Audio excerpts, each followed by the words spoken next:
The stopwatch, a heartbeat, a star, 3 clocks, one engine. Picture graphite and uranium stacked beneath a stadium, coaxing quiet fire from atoms. If that smallest insight tames starfire, what could it power next?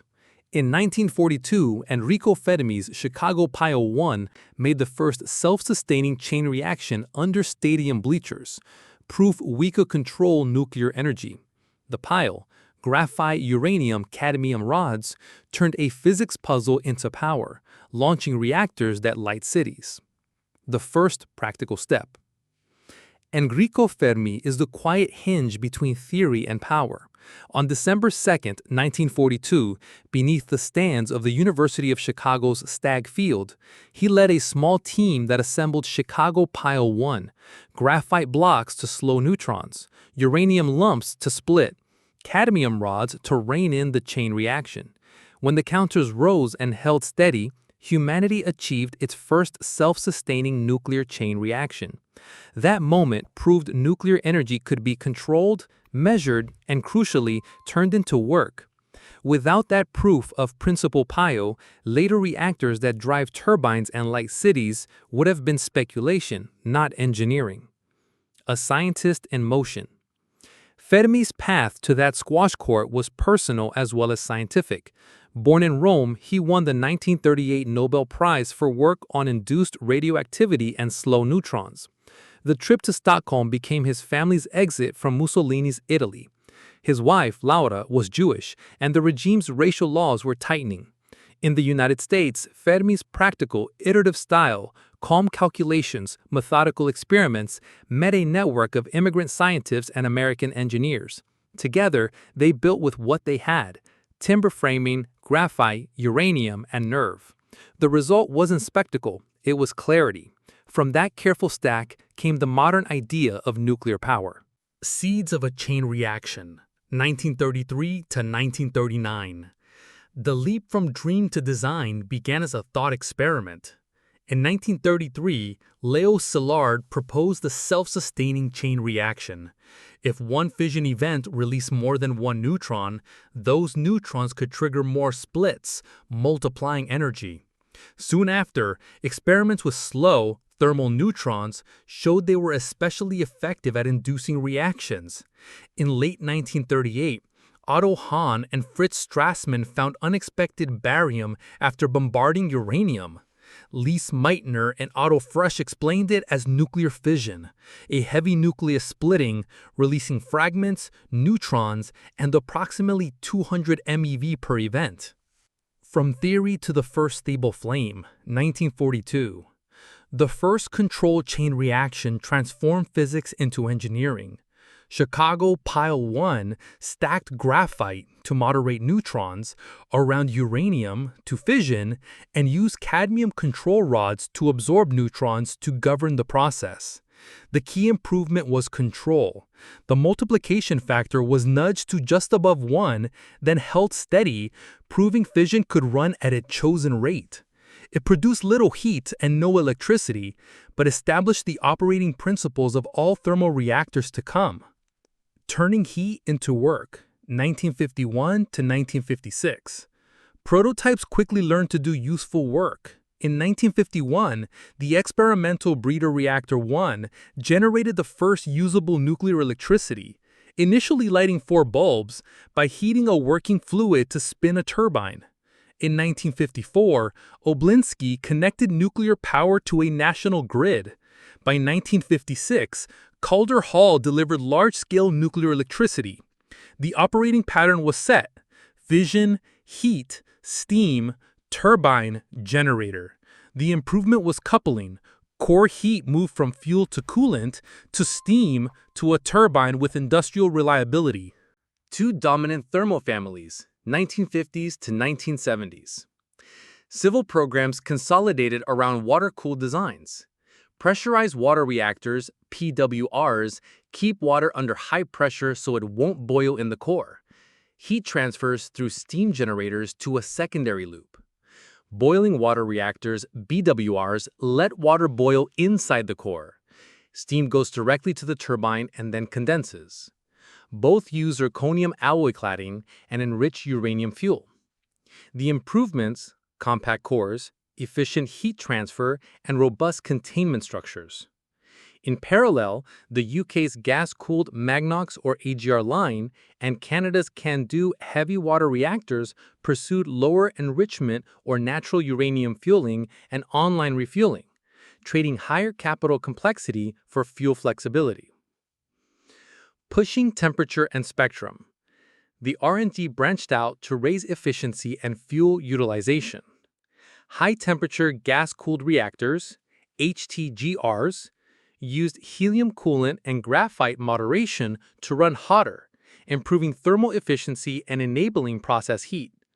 Molten salt reactors, MSRs, dissolved the fuel in liquid salt, operating at atmospheric pressure with strong negative temperature coefficients.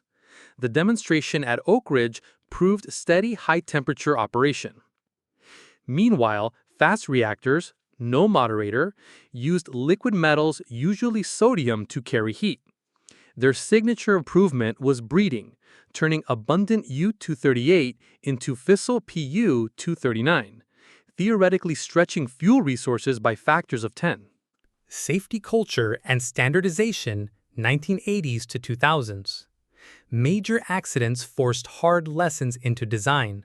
The industry adopted defense in depth, probabilistic risk assessment, rigorous operator training, and systematic backfits. Designs evolved toward standardized plants to reduce bespoke errors and construction risk. Advanced boiling water reactors, ABWRs, and early passive safety concepts appeared. Larger water inventories, gravity-fed emergency cooling, natural circulation, and core catchers in some designs. The improvement was forgiveness, systems that stay safe even if power is lost or valves fail, buying operators time with physics, gravity, convection, rather than pumps. Naval routes, global fleets, and Gen 3 Plus, 1950s to 2010s. A pivotal, often overlooked accelerator was naval propulsion. Compact PWR cores designed for submarines proved durable and controllable, and that reliability fed civilian designs. Commercial fleets expanded in the US, France, the Soviet Union, Russia, Japan, and later South Korea and China, with national supply chains and local variations. The next step, Generation 3 Plus, emphasized passive heat removal, simplified layouts, digital controls, and stronger containment. The operating idea was elegant.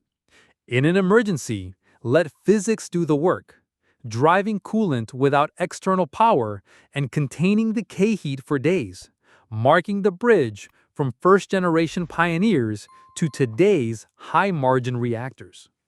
A reactor under bleachers. The first control chain reaction didn't rise from a glittering lab, it hummed in a squash court beneath stadium stands. Graphite bricks, uranium lumps, and cadmium rods, arranged like an engineer's campfire, proved that Starfire could be dialed up or down with a hand crank and a notebook. A patent that hid the future. Years before fission was understood, Szilard imagined a neutron-driven chain reaction and quietly patented the idea, placing it under official secrecy. The world's most transformative energy concept began as classified paperwork, an intellectual time capsule that lets science catch up to the audacity of the claim. From weapons to watts. In the 1950s, Atoms for Peace reframed the narrative. The same physics that leveled cities could also light them. International exchanges, training, and demonstration plants turned a guarded wartime technology into civilian infrastructure, shifting public imagination from mushroom clouds to turbines and control rooms, from fear to utility. The quiet comeback. Recent milestones arrived without fanfare. New generation reactors entering service with passive safety. Deep geologic repositories finally moving from blueprint to construction, and fusion shots that, for fleeting moments, tipped energy balances. None is a finish line, but together they mark a pivot from promise to practice, from headlines to hardware. What's new right now? Generation 3 Plus plants are finally showing up as working hardware, not slide decks.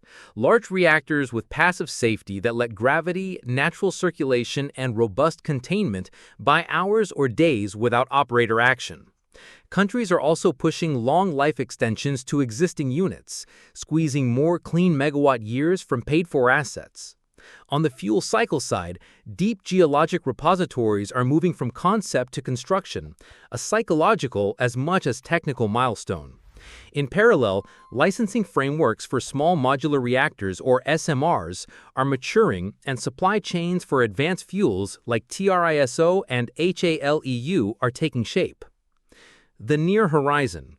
Expect nuclear to step beyond electricity only. High-temperature designs target industrial heat, district heating, and hydrogen production, pairing reactors with electrolyzers or thermochemical cycles to decarbonize steel, ammonia, and refineries.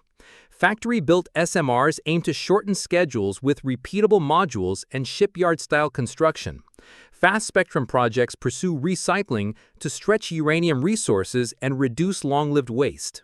Digital twins, AI-assisted diagnostics, and modular civil works promise fewer delays and smoother operations. Microreactors, meanwhile, court remote mines, bases, and Arctic towns. Fusion and hybrids. Fusion keeps edging forward.